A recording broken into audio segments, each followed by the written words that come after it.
Buenas noches, bienvenidos a Contrastes. ¿Cómo va, Guille? ¿Todo bien? Muy buenas noches, bueno, ¿cómo están? Un pasito a tu derecha. Estamos terminando una semana con mucho movimiento, sí, claro. Con muchas noticias policiales, bueno, de política ni hablar. Hoy, el viernes, fue el Día de la Política. El Día de la Política, sí, o por lo menos de este último tiempo. Sí. A ver, por supuesto, la gobernadora María Eugenia Vidal está en Bahía Blanca, va a dormir en Bahía Blanca. Mañana va a recorrer la zona y se va a volver, creo que a media mañana ya o cerca del mediodía a Buenos Aires. Sí, con varios anuncios, obviamente llegó porque estamos a ¿cuánto de las elecciones? Exacto. Es, ¿Un mes? si no me equivoco, no sé si todavía está o si ya debe haber terminado, el acto que se estaba haciendo en el Club Villamitre. Es un acto político, sí, partidario en ese caso, ¿no es cierto? Que la tiene a ella no como gobernadora, sino como candidata a gobernadora de la provincia de Buenos Aires y como referente obviamente de Juntos por el Cambio. Creo, en cuanto a lo político, no sé la reta, porque nosotros la verdad que estamos lejos de Capital, sí, claro, pero me parece que el cuadro político más valioso que tiene Juntos por el Cambio, o Cambiemos, sí, ¿no? Hasta hace poco, hasta antes de las elecciones. Bahía.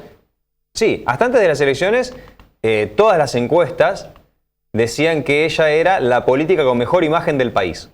Claro, las encuestas también decían que el gobierno iba a empatar en las elecciones y perdió por casi 20, así que la verdad que tampoco sabemos si era real lo que estaban midiendo en cuanto a la imagen de Vidal, pero bueno, evidentemente es una política que, a pesar de que perdió, sí, evidentemente no la alcanzó, tiene buena imagen de la gente. Sí. Tiene buena imagen. Bueno, se estaba dando este acto que creo es el primer acto político que hace después de las elecciones. Sí, me parece que sí. Y por supuesto todos estaban obviamente a la espera de con qué discurso. Todos querían estar. Todos querían estar. Bueno, sí, está bien. Todos querían estar. Sí, después del acto va a haber ahí. una cena en la que todos van a querer estar. Bien. ¿Por qué? Porque es la gobernadora y porque, bueno, por supuesto, como vos decís, acá en Bahía Blanca ganó. Acá en Bahía Blanca fue la persona más votada de las elecciones. Y en el sur de la provincia de Buenos Aires la gobernadora ganó. Digamos, si la provincia de Buenos Aires se dividiera, ¿no es cierto?, en norte, centro, sur, Vidal sería la gobernadora del sur de la provincia de Buenos Aires por más de la mitad de los votos. Si tuviéramos la nueva provincia. Sí, pero por lejos. Sí, claro. Por lejos. Claro. Esto no significa que la gestión de Vidal haya sido excelente. No. Tiene buenas y malas decisiones, tiene cosas buenas y cosas malas como todas las gobernaciones. ¿No es cierto? Sí, nunca hay una gestión ideal. Nunca hay una gestión ideal. A ver, ojalá hubiera una gestión ideal, pero eso no existe. Nosotros sí hablamos con la gobernadora Vidal, seguramente en las próximas horas en el diario digital, en la brújula24.com se va a poder ver esa nota. La gobernadora habló de la grieta, dijo que no se puede seguir así, dijo que la grieta tiene que terminarse. La gobernadora le habló a los bahienses y a los bonaerenses, dijo que ella entiende que es difícil la situación que se está pasando, pero les pide el voto a los bonaerenses, entiende que puede ganar solamente con un voto de diferencia a Axel Kicillof. Acá no hay balotaje, acá no existe el acercarse a Kicillof, acá el que gana, gana, aunque sea por un voto, y eso lo tiene claro la gobernadora, pero se nota que golpeó, obviamente, cómo no va a golpear la definición del pueblo bonaerense en las últimas elecciones. Igualmente estuvo acá en Bahía Blanca y dio por lo menos algunas precisiones que son importantes de cara a lo que quiere el vecino, ¿no? Sí. El tema del bolsillo y la calidad de vida. Sí, concretó algunos anuncios, algunas obras que se inauguraron con esto que decíamos, a un mes de las elecciones. Hace, bueno, una de las cuestiones tiene que pareciera ver... que fue hace un año. Pero ¿Sí? fue hace un mes. ¿Te parece? Sí. Y se pasó de todo. Falta un ¿A mes cuánto para estaba la el dólar próxima? antes de las elecciones? ¿A cuánto estaba el ya rico ni me país? acuerdo. Decíamos, uno de los anuncios, que es algo que se venía reclamando hace mucho tiempo, y acá en Bahía hace mucho que se lo reclamaban a Gay, Sí. y Gay siempre decía que era inminente, pero lo concreto es que nunca llegaba, y tiene que ver con el boleto estudiantil gratuito, que en algunas ciudades ya se estaba aplicando, pero que acá en Bahía Blanca venía demorado, y hoy finalmente la gobernadora anunció que a partir de marzo del año que viene. O sea, probablemente con otro gobierno. Y probablemente ya no sea gobernadora y no sabemos si Gay será intendente. Pero bueno, a partir de marzo del 2020 estaría finalmente el boleto estudiantil gratuito para Bahía Blanca y también para Punta Alta. Bueno, ella lo que dijo en la charla que tuvimos hoy es que el boleto estudiantil gratuito en Bahía Blanca no vino antes porque había muchas cuestiones para resolver, imaginamos desde lo financiero, sí. que esas definiciones se pudieron hacer en este último tiempo. Y bueno, a ver, ella dice que tiene mucha confianza de que puede ganar las elecciones. Parece dificilísimo, pero bueno, la verdad que teniendo en cuenta el contexto, pareciera que dio un anuncio del próximo gobernador. Eso fue extraño. Ahora, la inauguración de la planta de depuración de líquidos locales yo creo que no se le da la importancia que tiene. Claro. Estamos hablando de que va a tratar el 75% del agua de cloaca de la ciudad. Sí, que hoy por hoy va a la ría así crudo. Casi como viene, hay una rejilla, digamos, hay una rejilla, pero para ser gráfico, y a pesar de que es hora de la cena, lo que usted hace en el baño va directo al río. A la ría. ¿No es cierto? Sin Es tal cual, es como un caño directo.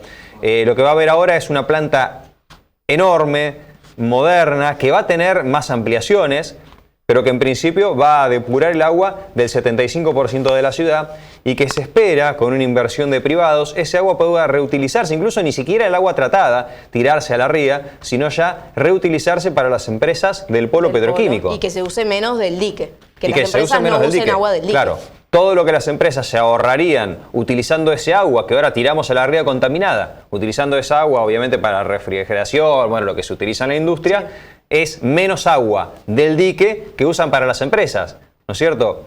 Que no es agua que en este momento podamos utilizar nosotros porque no es un agua potabilizada. No, claro. No pasa por la planta potabilizadora, claro. Pero es agua del dique. Sí. O sea, es agua que podría ser potable y que podría ser para nosotros. Sí. Ahora porque hay agua en el dique y tampoco hay tanta. Sí.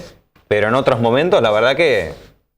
Dos datos quería darte. Por un lado, creo que no se le da la importancia suficiente a esto de la planta depuradora porque ya inauguraron acá otra planta depuradora en otro gobierno y no funcionó.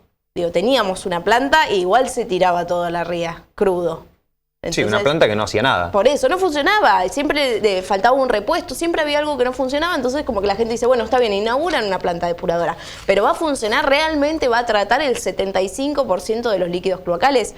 Y el otro tema de lo que vos hablabas del boleto estudiantil, una de las trabas que había es que el 50% de todo ese valor va a ser a cargo del municipio. Claro. ¿El municipio tenía esos fondos o tiene esos fondos? Porque esto lo están anunciando a marzo del año que viene. Es que no se podía patear más.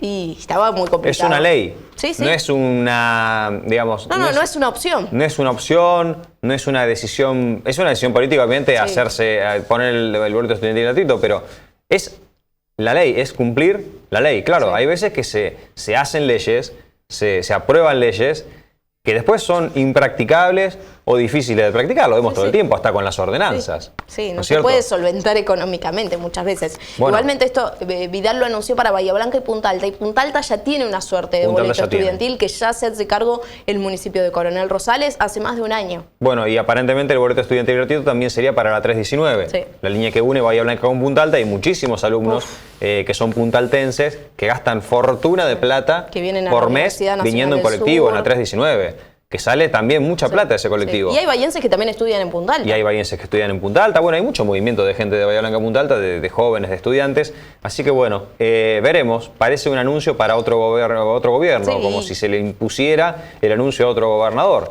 Pero vamos a ver qué es lo que pasa en las elecciones. Y en medio de todo esto, la interna, digo, ¿no? Porque ayer había anunciado Susbieles, el otro candidato a intendente, que si él ganaba iba a poner o a tener el boleto estudiantil gratuito. Ahí hay una cuestión de microclima. Hay una interna como que quién lo anunció primero, que está primero, el huevo o la gallina. Ahí hay una cuestión del microclima. Algunos dicen que se filtró lo que Vidal iba a anunciar, entonces Susbieles se apuró a anunciarlo. Y entonces ahora Vidal, parece como si Vidal contrarrestó a Susbieles. A ver, Susbieles es candidato a intendente y Vidal es candidata a gobernadora. No va a ponerse a discutir con Susbieles. No, igual, digo, los dos eran candidatos hace un mes y ninguno de los dos había anunciado esto en su momento. Sí, bueno, muchas cosas cambiaron desde la elección, ¿no? Sí. Muchas cosas. En una el discurso elección oficialista, muy ajustada a nivel local. A ver, que le preste atención a la gente. Muchas cosas cambiaron en el discurso oficialista y en el discurso opositor. En el discurso oficialista, cosas que no se podían hacer, de golpe se pueden hacer. Claro, porque perdieron por 15 y por 17. Y en el discurso opositor, cosas que eran extremas, dejaron de ser extremas y empezaron a ser de centro, porque están muy cerca de gobernar. Y mientras uno más cerca está de gobernar, más lógica tiene que ser sus propuestas. Sí, porque si no, después no se pueden cumplir. Bueno, a ver, en principio pareciera eso que está pasando. Saliendo un poco de lo político, hoy vamos a hablar de dos temas muy interesantes.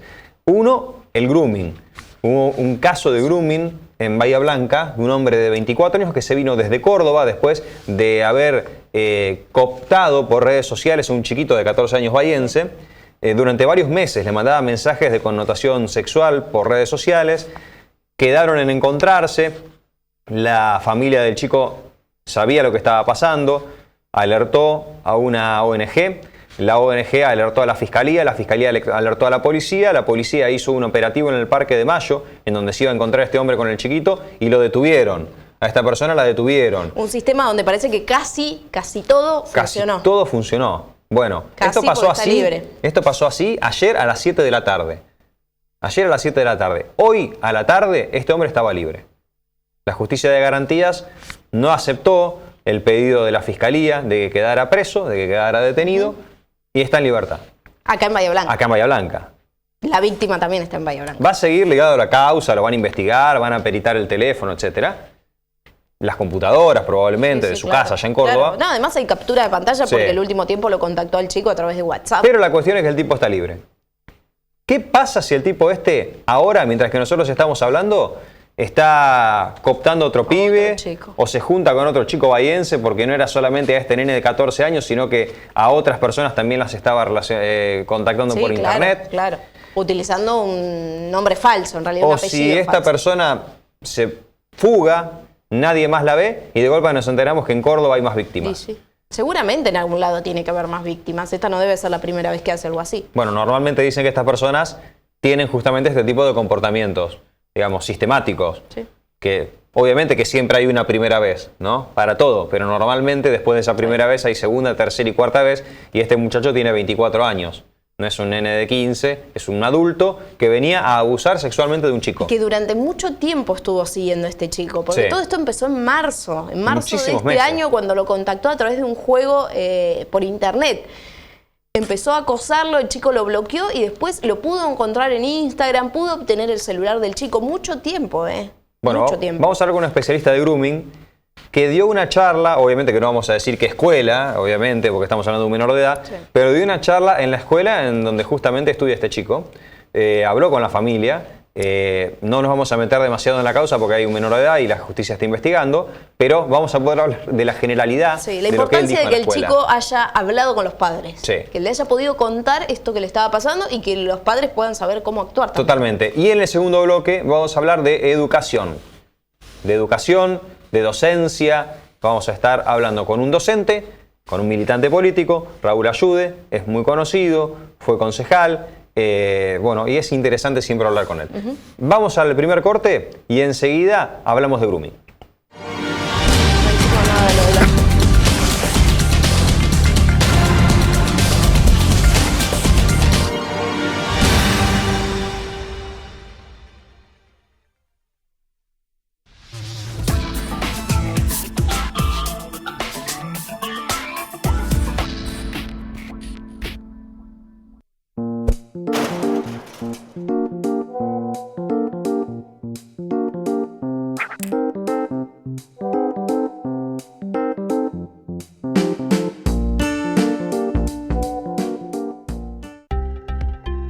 Estar más cerca tuyo. Agreganos a tu WhatsApp, mandanos la palabra info y disfrutá Bahía. Venía por el camino que agarro todos los días para ir a trabajar. Venía bien, ni muy lento ni muy rápido. Normal, como siempre. De repente a la esquina, así de la nada, apareció un auto. Para mí venía rápido porque nunca lo vi. Aceleré para esquivarlo, pero igual le pegué con la punta. Y te digo, después cuando vi cómo quedó la moto, no sé cómo zafé. El primero que se acercó me dijo que no me moviera, que me quedara quieto. Después empezó a llenar de gente hasta que uno llamó a la ambulancia.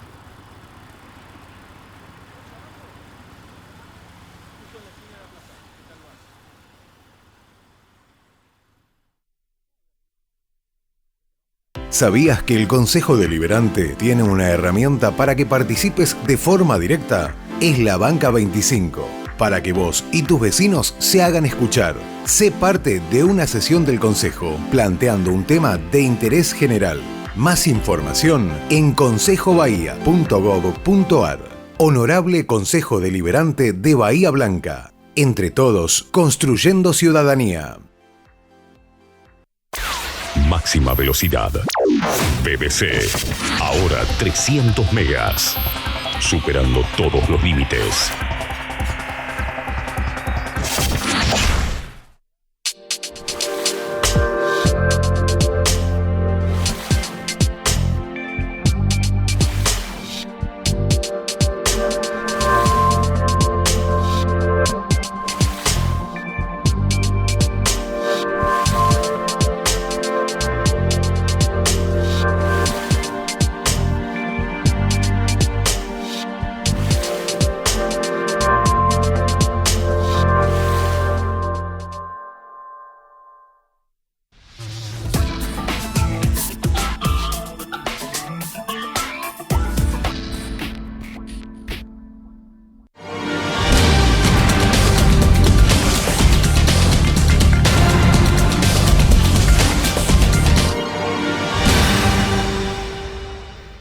Bueno, primer bloque, Lucas Rincón, vocero de Argentina Cibersegura, es una ONG justamente que lo que hace es intentar prevenir este tipo de delitos, el grooming.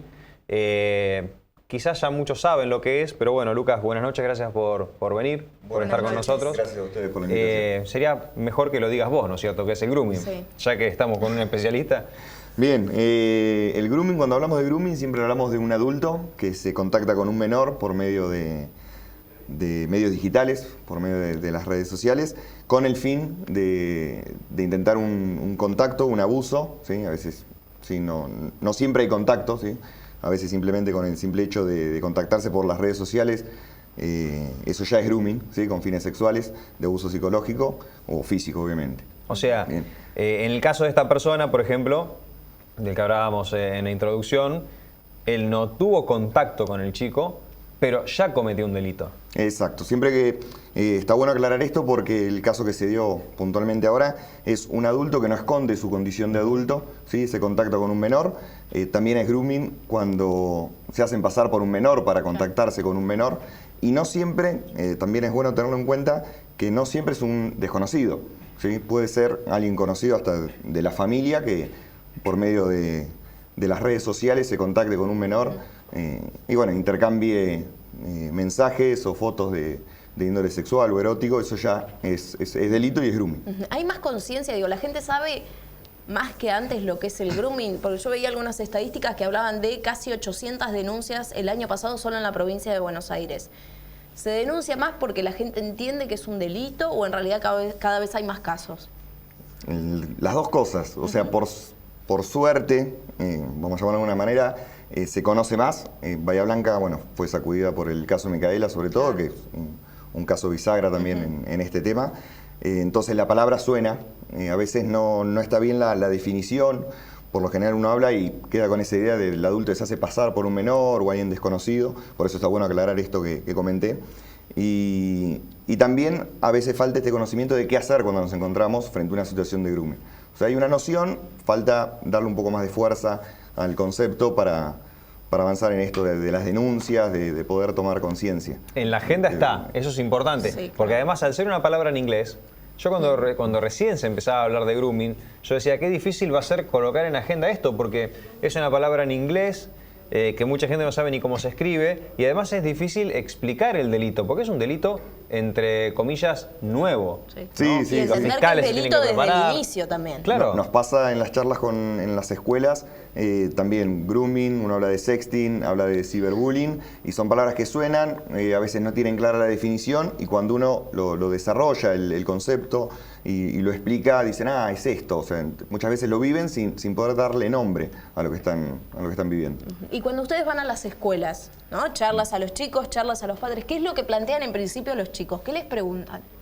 Por lo general, lo que nos encontramos en los chicos es el miedo al adulto para poder plantearle estas cosas. El adulto que desconoce o que ellos piensan que desconocen del tema, entonces el miedo a que le saquen el celular, que no los dejen más estar con las redes sociales, al castigo. Por lo general nos encontramos con esa actitud de los chicos. Con los padres también, a veces cuando tenemos charla con los padres, ellos tienen el miedo de no saber cómo actuar o cómo reaccionar frente a estas circunstancias que pueden darse en las redes sociales, a cualquiera. Y obviamente que ustedes deben dar charlas a chicos de distintas edades, ¿no? Primaria, secundario. Claro. Pero los chicos saben de la gravedad de lo que puede pasar en este tipo de contactos. Tienen una noción, pero a veces no la dimensionan. O sea, saben que hay un riesgo, saben que hay personas que no conocen, pero no miden ese riesgo, no toman noción de la dimensión que tiene Internet, que atrás de una pantalla hay una persona que no conocemos. Por lo general, cara a cara, nos contactamos, jugamos, pero no sabemos quién está atrás. Siempre le decimos lo mismo. El primer acto que tenemos en las redes sociales es el mentir para poder tener una red social que nos pide Instagram, por ejemplo, tener 13 años para poder no registrarse. Por lo general, inician antes con las redes sociales. Entonces, ya ese concepto, cuando se lo decimos, que fácil es mentir en las redes sociales, también genera cierta sorpresa y es un clic de decir, bueno, es fácil mentir en las redes sociales, no sé quién está del otro lado. Imagino que a los chicos les debe pasar lo mismo que a los adultos, que piensan que a uno nunca le va a ocurrir. Sí, eso es muy normal en los adultos, así que imagínense en los chicos que esos a veces Que piensan nadie te va a que la engañar, tienen ¿cómo más te van a engañar clara. a vos? Exacto. O cómo te van a obligar, porque muchas veces detrás de esto hay amenazas Sí, también. y la inocencia también de los más chiquitos, porque muchas veces nos ha pasado en las charlas con los chiquitos que dicen, no, pero yo sé que es un nene el que está del otro lado porque tiene voz de nene. Claro. Entonces esa inocencia de no saber lo fácil que es adulterar la voz con una computadora, con un teléfono y cualquier aplicación, ya las conocemos, entonces a veces falta esa información y ese acompañamiento, que es la mano del adulto ahí. ¿Se asustan los padres?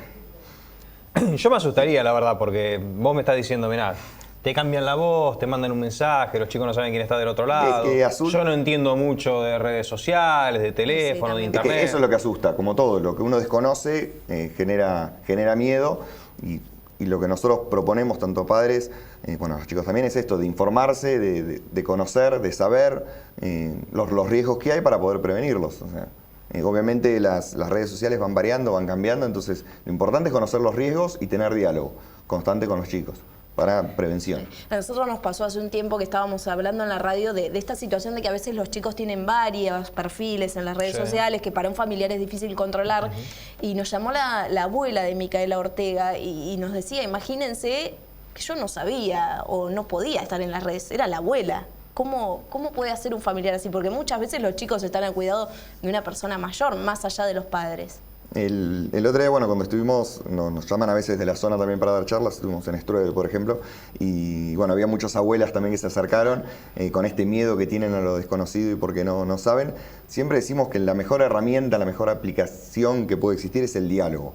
La prevención es el antes de darle un celular a un chico, o cuando ya tiene un celular, esto de constantemente estar hablando con ellos, preguntarle con quién hablan, con quién juegan, qué hacen, si lo conocen, si no lo conocen, que ellos mismos nos alimenten de información y de cómo reaccionarían. Claro, es difícil, a ver, si no tenés ya una base de confianza, es difícil que el chico de la nada, con un padre o una madre o un abuelo o lo que fuera, quien fuera, que nunca le habló, que no generó un vínculo de confianza, que de un momento a otro te digan, mira, la verdad que me están acosando por redes, o no sé si esta persona es confiable o no. Tal cual. Lo que pasa es que hay un punto, creo que es un punto límite, ¿no?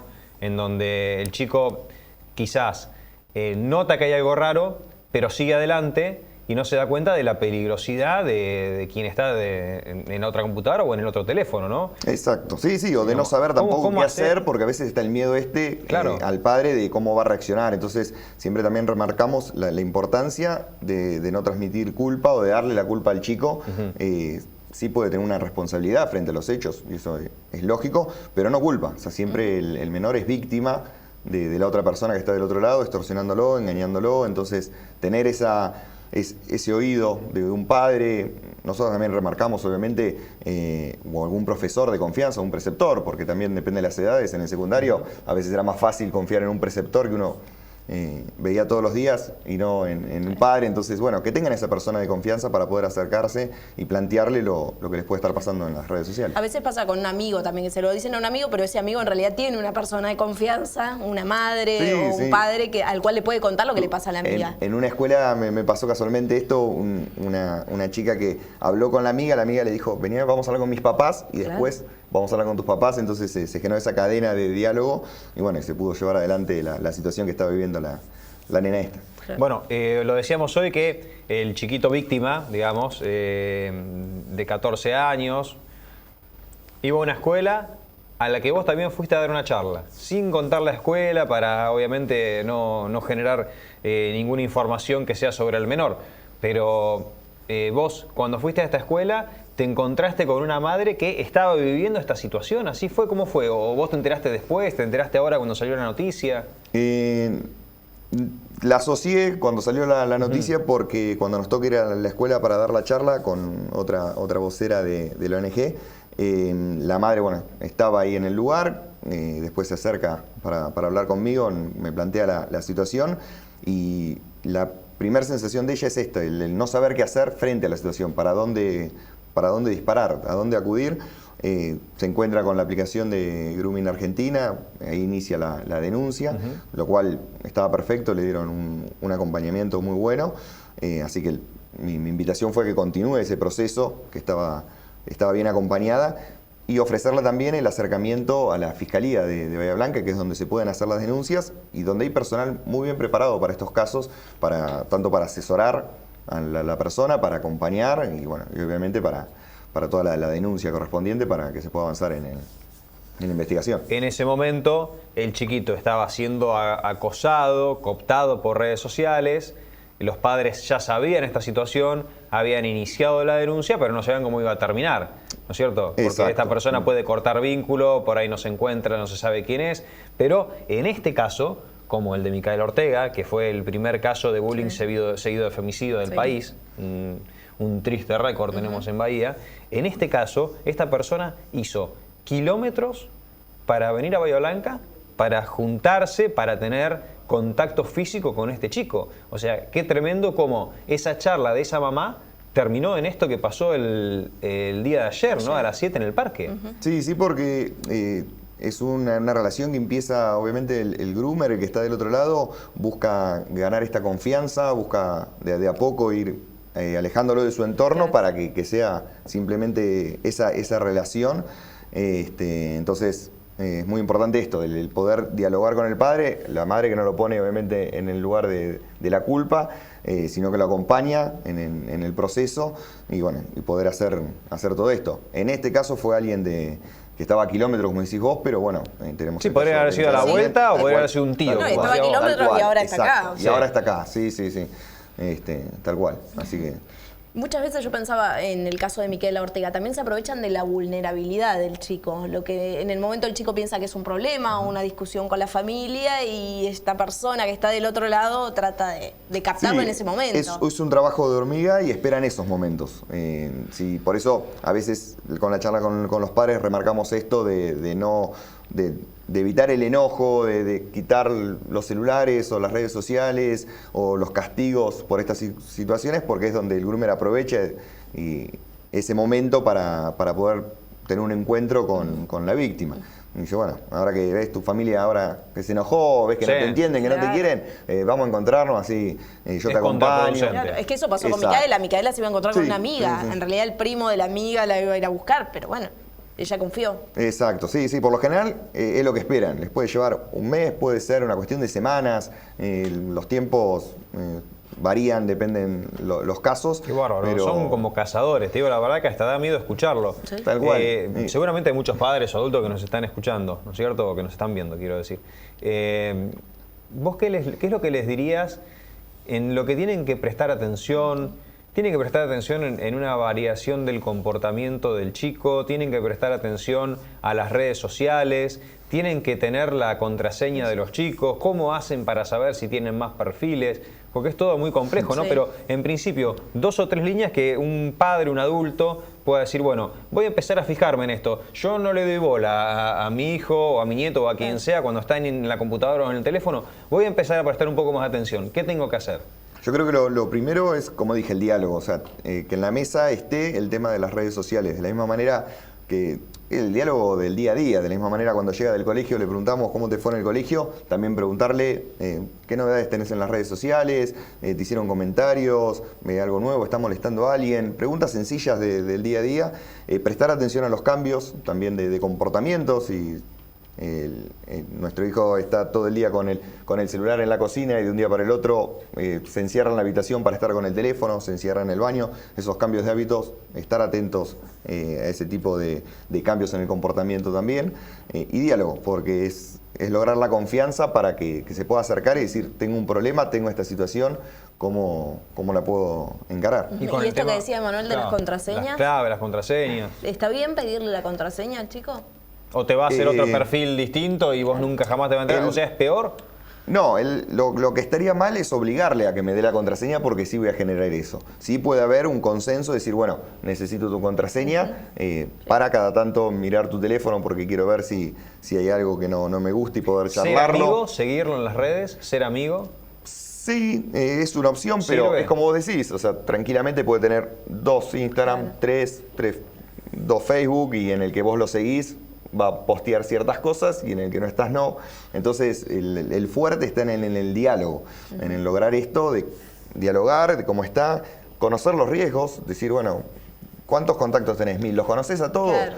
cara a cara, la cara Conocer a normal. los amigos, sé de gente no. que se sienta y le dice, bueno, a ver, vamos a ver a tus Exacto. amigos, explícame a cada uno de dónde lo conoces o quién es. Sí, o de a poco, bueno, no los conoces, bueno, ¿y de dónde es? Y no, porque es de amigo México. del amigo, ¿Y estás seguro claro. que es de México? No, puede ser que no. Listo, ya por lo menos Sí, lo vas o poniendo que en tema. sepa que no todo lo que le dicen o lo que es cierto. Exacto. Ahora, Lucas, vos sabés que lo que vos dijiste es parte de lo que nosotros hablábamos fuera de aire antes de pensar el programa, este tema que vos decís del diálogo, y yo prestaba atención porque nosotros haciendo un chiste fuera de aire del tema de las redes sociales, que algunos se manejan mejor o peor con la tecnología, yo decía, la vida real es esta, es nosotros acá físico, yo toco a Guille, ¿no es cierto? Te toco a vos, estamos acá, nos discutimos, nos vamos, nos podemos decir las cosas a la cara, y vos me decías, no, la vida real son las dos.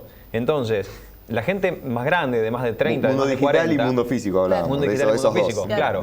Entonces, la gente de más de 30, de más de 40, de más de 50, que no entiende que la vida real, entre comillas, son las dos, se le hace muy difícil poner en la agenda del día cómo te fue en la escuela, cómo te fue en las redes. Sí. Porque no lo tiene ni siquiera en la agenda. Le parece una pavada decir, che, y en Facebook, ¿cuántos likes tenés? Sí. O alguien te ¿O comentó quién te algo. comentó? Porque ni siquiera lo registra, porque, Bueno, vas a trabajar, porque, no sé, va al club, o vas a alguna actividad física, o mira Instagram y Twitter cada tanto, pero ni siquiera se pone a pensar en hablar con el hijo de eso. Ese es el desafío que tenemos. O sea, en tiempo atrás quizás nosotros bailábamos, íbamos a un boliche con cierta música que nuestros padres no entendían, o frecuentábamos ciertos lugares que para ellos eran catastróficos. Hoy en las redes sociales. Entonces es esto de informarse y de dialogar. O sea, por más que no conozco, decir, ¿dónde estás en Instagram? ¿Qué es Instagram? Y que te lo explique, a ver cuál es su visión de Instagram, qué hace en Instagram, y contrapreguntarle. Y a veces es muy buen ejercicio, siempre lo digo, de pasar del mundo digital al mundo físico. ¿Sí? Lo que uno haría en el mundo digital, ¿lo harías en el mundo físico? Claro. Entonces, ahí sí, es nuestro terreno, o el terreno de los más grandes, si querés, entonces está bueno. También como método para ir viendo las situaciones. Porque si bien son dos realidades diferentes, la base de los riesgos es la misma. Claro. Yo te decía Ojo hoy con en la privado, persona es que lo que está nos del otro decían lado de la cuando pantalla. éramos chicos. No hables con extraños, no aceptes regalo de nadie, no vayas con nadie que te encuentre en la calle y te diga acompáñame. Bueno, lo mismo, pero esa solo misma que charla hay que tenerla es más en grave las redes ahora. sociales, exacto. Y bueno, a veces reformular ciertos conceptos, porque obviamente la amistad para ellos es la persona que ya tiene el like o lo sigue, entonces ya es un amigo. Para nosotros obviamente eso no es la amistad, pero bueno, Claro. Entender un poco, tratar de comprender el mundo de ellos, si los ponemos con los chicos, para poder acompañarlos también. Bueno, ¿Y y los ahora dos? los chicos. Ah. Y ahora los chicos. No, yo quería preguntarte, y los docentes, porque ustedes dan charlas en las escuelas, y te preguntábamos por los chicos y por los padres, ¿los docentes saben qué hacer? ¿Están capacitados para ocuparse del tema? Bueno, sí y no. O sea, en verdad depende de cada docente cuánto se involucre con el tema. Yo creo que es un buen punto. A mí me pone muy contento cada vez que una escuela nos llama, porque Claro. es parte de no solamente de preocuparse, sino de ocuparse de la temática. Este año empezamos también con charlas para docentes. Se estuvieron dando charlas para los gabinetes también, para los equipos de orientación. Entonces, cada año vamos agregando más lugares para charlas. Falta una regla general, concientizar, pero muchos se involucran, buscan información. Hay que meterlo en la currícula de las escuelas, estos temas, tanto el grooming como el ciberbullying, el sexting. Todos estos temas tendrían que estar. Pero bueno, es una responsabilidad de la sociedad, del Estado también. Claro. Familia, escuela. Y cortito, porque ya no tenemos tiempo. Al chico, ¿qué le decís? Porque el chico no está haciendo nada malo, está en las redes sociales, está charlando con alguien, está chateando. Charlando con un par. A veces con un par. Con un par, nosotros siempre lo que le decimos a los chicos es prestar atención a las pequeñas alarmas que a veces nos da esa persona que tenemos en los perfiles, esa persona que nos sigue, de estar atentos al que nos pide guardar secretos. ¿Sí? La persona que siempre nos está halagando, porque el trabajo del groomer es empezar a halagar al chico, llevarlo a su máximo potencial, todo lo que hace está bien, el resto está equivocado, el chico es el que hace las cosas bien. Ya cuando alguien nos empieza a pedir secretos o nos hace sentir incómodos, esa palabra está bueno para que se entienda el concepto, cuando algo nos hace sentir incómodos es buen momento para levantar la mano, exacto, decir, mamá, pasa. papá, esto no, escribe palabras que no entiendo, a veces con los chiquitos, por los chats en los juegos. Entonces, ya esas cosas nos tienen que llamar la atención y tenemos que prestar atención. Si voy a encontrarme con esta persona que no conozco cara a cara, quiere encontrarse conmigo, también decirle a esa persona, bueno, me va a llevar mi papá, me va a llevar mi mamá y ver cómo reacciona. Si no quiere, Claro. tiene que ser llamativo. Entonces, prestar atención también con las cosas que decimos, a veces en los juegos online, que usamos el micrófono, charlamos, también la información que damos. Entonces, estar atentos y cualquier cosa, levantar la mano. Y lo mismo los padres, hacer la denuncia, esto es muy importante, que se haga la denuncia, no borrar nada, ¿sí? Porque a veces el miedo hace de cierro todo o borro todo, el chico mismo también, que sepan que el adulto también se equivoca, casos salen constantemente en los noticieros de famosos que se filtran fotos, videos, entonces que ellos se encuentren en esa situación es algo que puede pasar, ¿sí? Y bueno, y no borrar nada, hacer la denuncia, animarse a hacer ese acto de valentía, porque no solamente se salva una persona, yo creo que el caso de ahora, con el muchacho que vino de Córdoba, puede estar salvando muchos más chicos, porque el groomer no contacta un solo chico, contacta un montón de chicos y busca el momento de vulnerabilidad para poder captarlo y lograr un encuentro. Lucas, gracias por venir. No, por favor, gracias a ustedes. Los invito, como último, a ingresar a la página argentinacibersegura.ong, porque hay mucho material ahí, así que está bueno que puedan ingresar. Están la definición de todas estas palabras que a veces suenan raras, están ahí y hay material para docentes, para chicos, para padres. Excelente. Gracias. Muchas gracias. No, gracias a ustedes. Vamos a un corte y enseguida Raúl Ayude, hablando de docentes, mira, mucho de educación, ¿no? Sí. Docentes, educación, actualidad, bueno, un poquito de todo.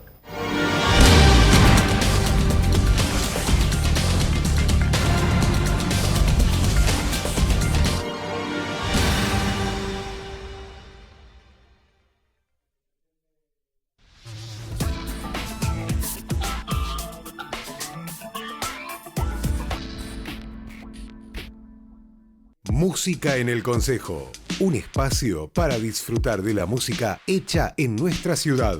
El último viernes de cada mes a las 19:30 horas, los artistas locales tocan para vos en la sala de sesiones del Honorable Consejo Deliberante. No te lo podés perder. Ingresá en www.consejobahía.gov.ar. Entre todos, construyendo ciudadanía. Honorable Consejo Deliberante de Bahía Blanca. Aprobado por Resolución 46 del 2018. Máxima velocidad. BBC. Ahora 300 megas. Superando todos los límites.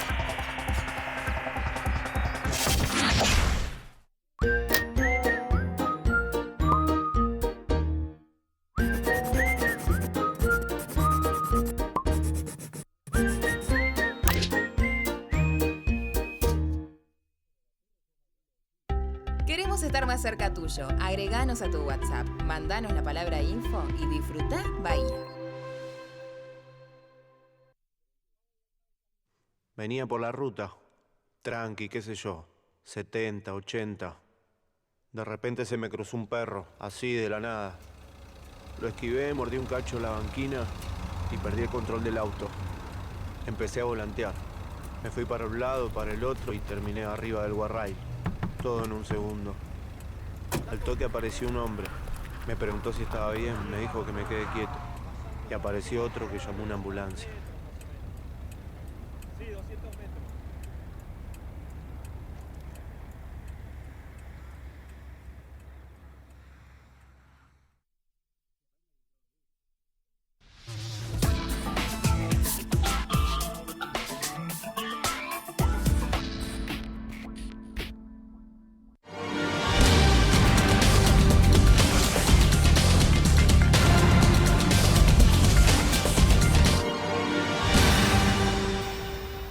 Bueno, segundo y último bloque, Raúl Ayude es docente, es militante de Nuevos Vientos, conocido nuestro. Siempre es interesante hablar con Raúl. Porque hay veces que por ahí yo pienso distinto a vos, Raúl, buenas noches, y después termino, cuando vos lo decís, digo, es verdad, tiene razón. Y me hace cambiar de opinión. Así que eso es interesante. Tendría que vender cosas, ¿no? Sí, Tendría que vender seguro, filtros de agua, alguna cosa así. Tendrías más plata, la verdad. O sea que generalmente me gastan en Facebook porque mis redes son abiertas. Sí. Y a veces hay personas que opinan y que opinan distinto. Sí. Y a mí siempre me gusta fundamentar lo que se piensa. Me parece que suma. Totalmente, Sí. totalmente. No por una cuestión de convencer al otro, pero No, la cada verdad uno tiene que dar su argumento. si vos das un argumento y la otra persona da otro argumento y te parece que es válido, vos decís, mira, yo no lo había pensado de esa manera. Y por otro lado te saca del microclima, ¿no? Las También. redes refuerzan un microclima en el cual todos tendemos a pensar lo mismo.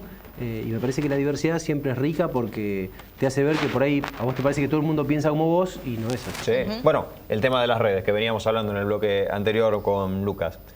Es infinitamente, me parece, más violenta la red social que el cara a cara. Digamos, hay muchas cosas que se dicen por WhatsApp, que se dicen por Twitter y Facebook o Instagram, lo que fuera, que no se dicen mano a mano. O que se pensarían 2 veces o hasta 10 veces en decirlo.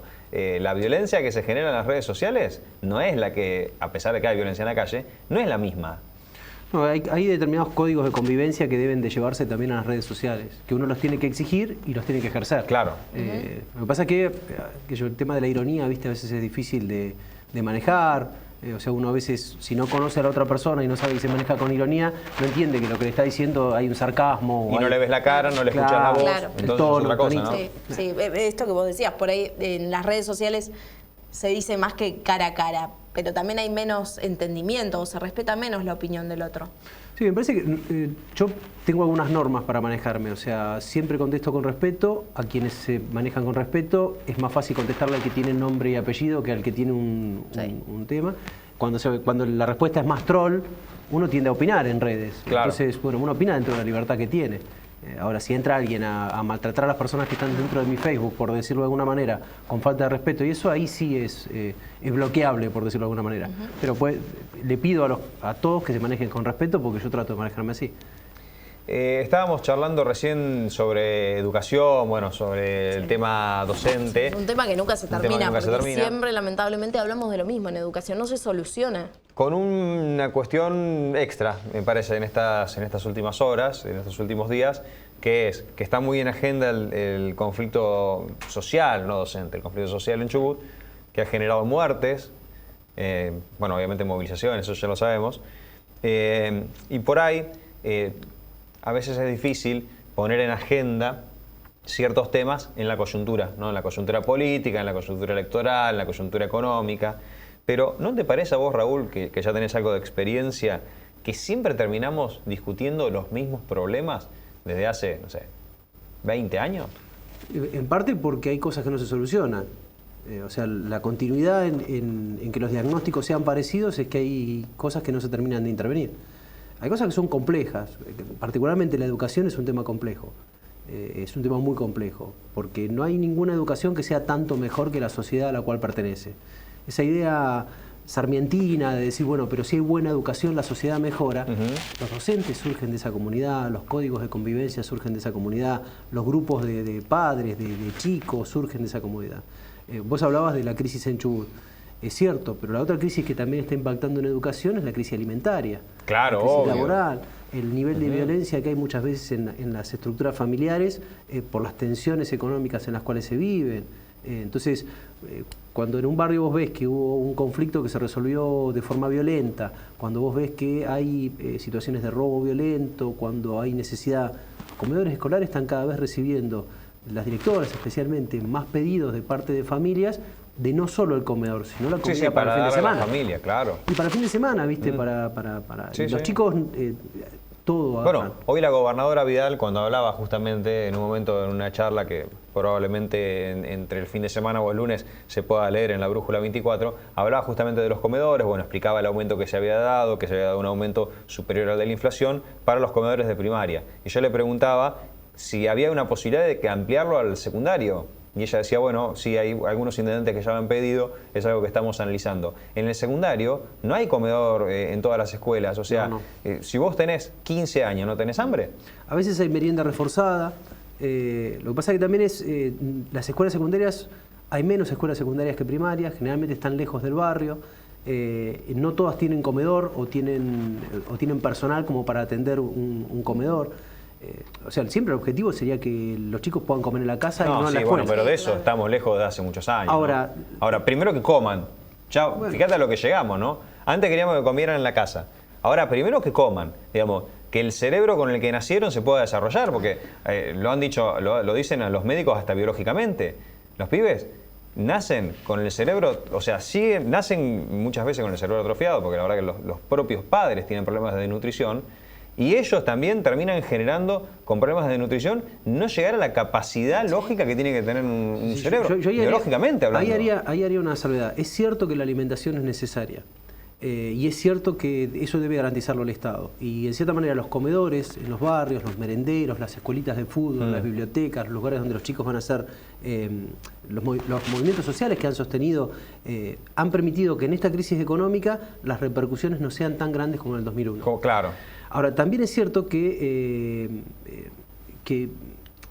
aún en esa necesidad esos chicos tienen capacidades y tienen muchísimas capacidades. O sea, no hay que caer a veces en decir, bueno, porque no se come o porque no se comió bien, o sea, este planteo de que la desnutrición de parte de los padres o de los chicos generó un daño irreversible. No, o sea, porque a veces eso avanza sobre la dignidad de la misma persona y parece claro, que, sí, parece que la necesidad económica... Mirá de dónde vino. Claro, sí, o la situación que vivió. Están los choriplaneros, están los... y en el fondo lo que hay que ver es que hay una responsabilidad pero parte del Estado. Pero le está dando una desventaja al pibe. O sea, honestamente, Raúl, si vos vivís en Paligüe y desayunás, merendás, almorzás y cenás todos los días, y yo vivo en Caracol y mis viejos no comieron bien y yo no estoy comiendo bien, yo estoy en desventaja. ¿Por qué el Estado permite de siempre semejante desventaja? O sea que eso no es solo el Estado el que lo permite, es el capitalismo el que lo permite. Porque permite que un 1%... Pero en otros lugares con capitalismo no pasa. Sí. No creo que haya tanta desventaja en Estados Unidos entre un multimillonario y un pibe de clase media. Fíjate el huracán en Bahamas y el huracán en Miami. Estamos hablando de dos países. Fíjate Haití. ¿Sí? Fíjate, no, pasa porque hay un nivel de concentración de la economía que cada vez es mayor. ¿Pero no hay más desigualdad acá que en Estados Unidos? ¿Que es más capitalista que nosotros? Porque nosotros hemos tenido, no todos los gobiernos fueron capitalistas. ¿Te acordás Katrina y Nueva Orleans? Sí. ¿Te acordás el tema de la crisis en el 2008 de los desahucios y de la gente que se quedó viviendo en la calle? Está bien, ¿Te acordás el tema del plan de salud? Me está diciendo dos coyunturas contra la historia del país. Estamos hablando del PBI más grande del mundo. Bueno, por eso estamos hablando de que nosotros no tenemos plata y le pedimos plata a ellos. O sea, que ellos manejan una escala mundial. Me parece que el tema es urgente el hambre. Y a eso repercute en la educación. Repercute sí o sí en la educación. ¿A vos te ha tocado? Repercute en el clima. ¿Te ha tocado con un... Bueno, no sé si por ahí has tenido tantos alumnos en situaciones tan delicadas, pero ¿te ha tocado darte cuenta que vos decís, mira, yo no le puedo exigir mucho más al chico este porque vino sin comer? O sea, vos lo que te das cuenta ¿cómo te parás como docente frente a un chico que vino sin comer?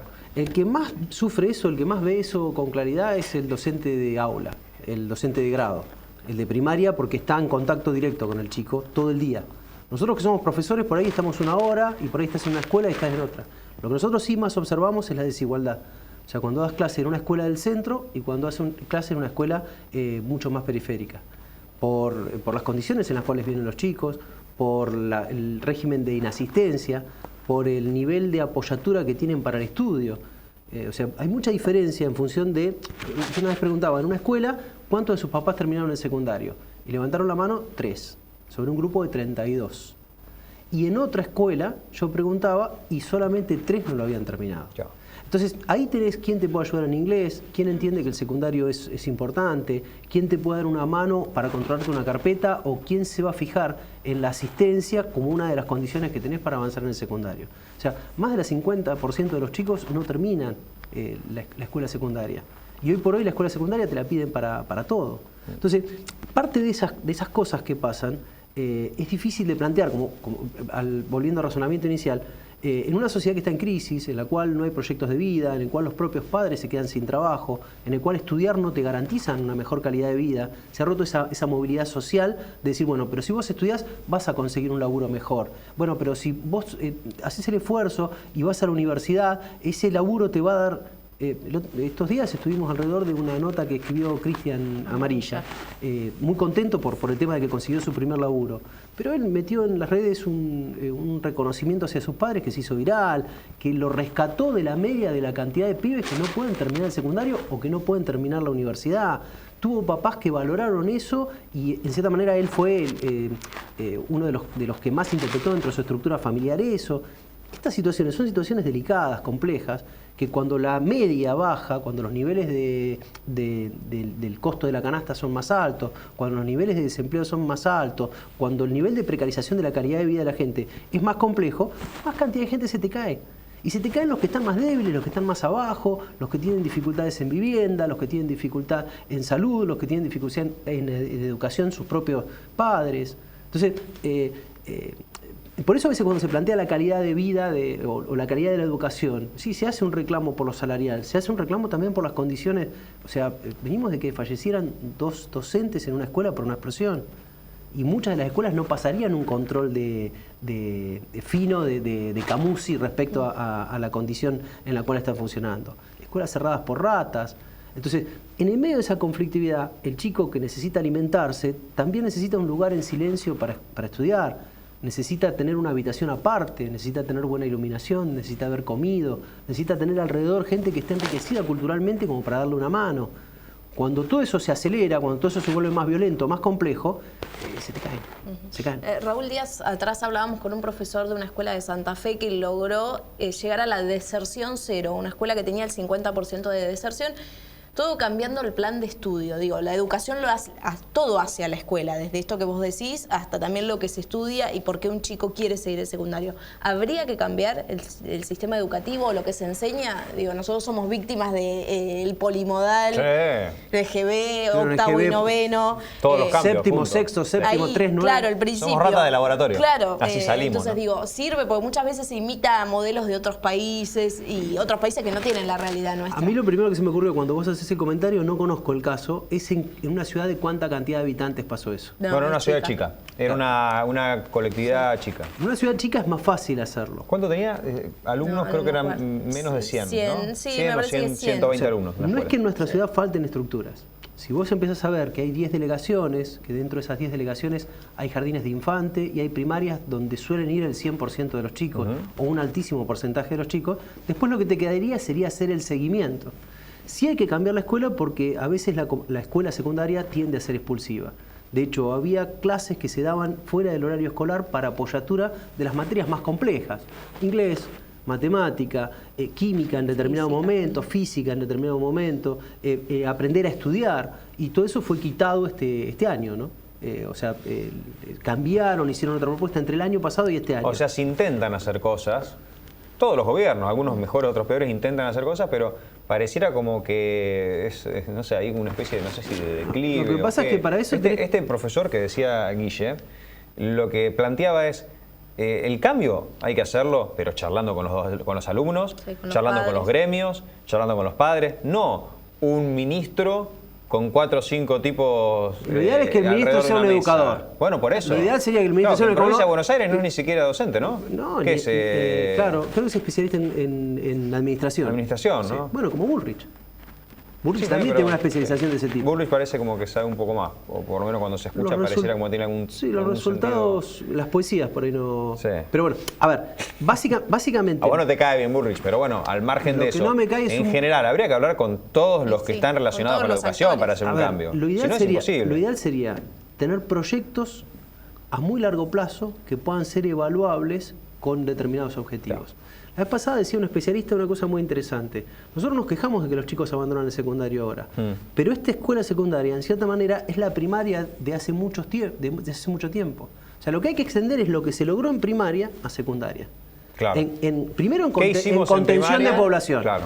Y por otro lado, que esa contención se haga con calidad. O sea, que haya una calidad educativa que permita que ese chico, mientras estudia, aprenda, logre habilidades, tenga entronque con lo laboral, pero también con la posibilidad de continuar con títulos intermedios, con habilidades intermedias, con cosas que tengan que ver con la vida cotidiana. Raúl, Que nos le quedan- interese ir a la escuela. Sí, obvio. Nos quedan 2 minutos. Sí. Y me gustaría en estos 2 minutos, es una reflexión que da para 10 programas, ¿no?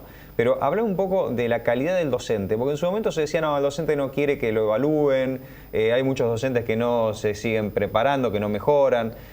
Sacándolo del salario, que todos coincidimos en que los docentes ganan mal y poco, y a veces en negro, o parte en negro. ¿Vos cómo ves la calidad del docente en general? A ver, la calidad del docente es muy buena en muchos aspectos. Ahora, Lo que hace falta es un nivel de capacitación de parte del Estado que tenga que ver con la carrera docente. Para eso lo salarial es indispensable. O sea, si una persona en lugar estudia y se esfuerza porque sabe que el nivel de remuneración y el nivel de valoración social va a ser distinto.